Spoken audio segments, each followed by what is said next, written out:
Hey guys! Today I'll show you how to turn CDs and plastic bottles into holographic gemstones that kinda look like opals. So here is all you need, and let's get started! First, a lesson about DVDs versus CDs. Basically, a DVD has two layers and a CD only has one. I'll show you how to use both.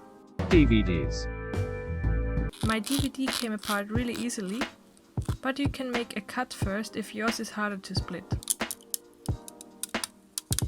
I prefer using DVDs because they are quite easy to cut with regular scissors.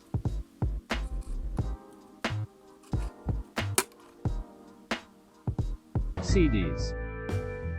CDs, on the other hand, have just one thick layer, so they are harder to cut. It gets easier if you heat them up, so I'm using a hairdryer to do that. That should help, but you still need to use strong scissors. Another difference is that the foil of CDs can sometimes peel off, which is another reason why I prefer DVDs.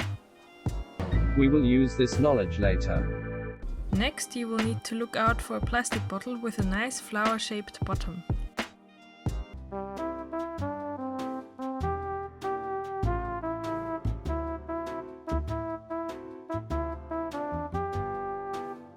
Cut off a foot from your bottle and shape it into a fairly symmetrical dome for our gemstone.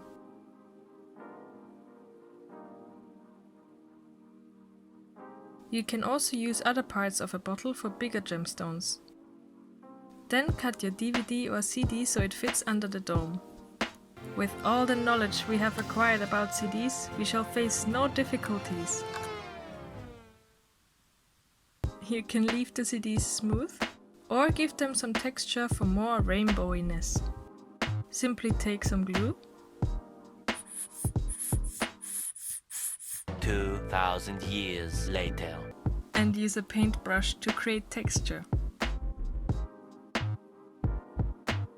What works even better though is clear nail polish.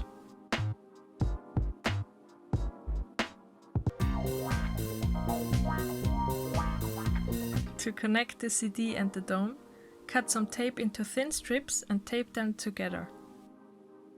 You can probably not see what I'm doing here at all, but I hope you get the picture. In the previous video I showed you how to cover the sides with paper towels, but today I'll show you a new technique. I'm still starting off with a paper towel, and I'm cutting a hole that's smaller than the gemstone. Then I'm attaching it with glue.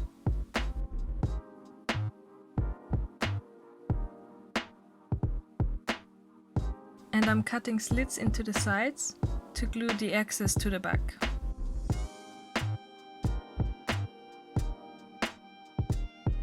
Then I'm using some yarn to cover up the sides. The easiest method is to just wind it around, but you can try out different things.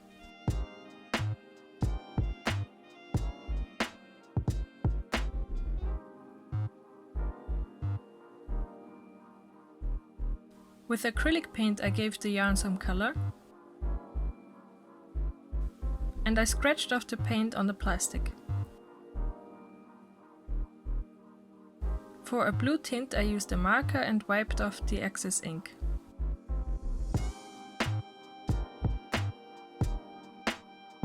Now you can admire your gemstone in different light settings to bring out the rainbows. I inserted a gemstone into this space dragon egg. Learn how to make dragon eggs in this video. And may unicorns fart rainbows all over your day.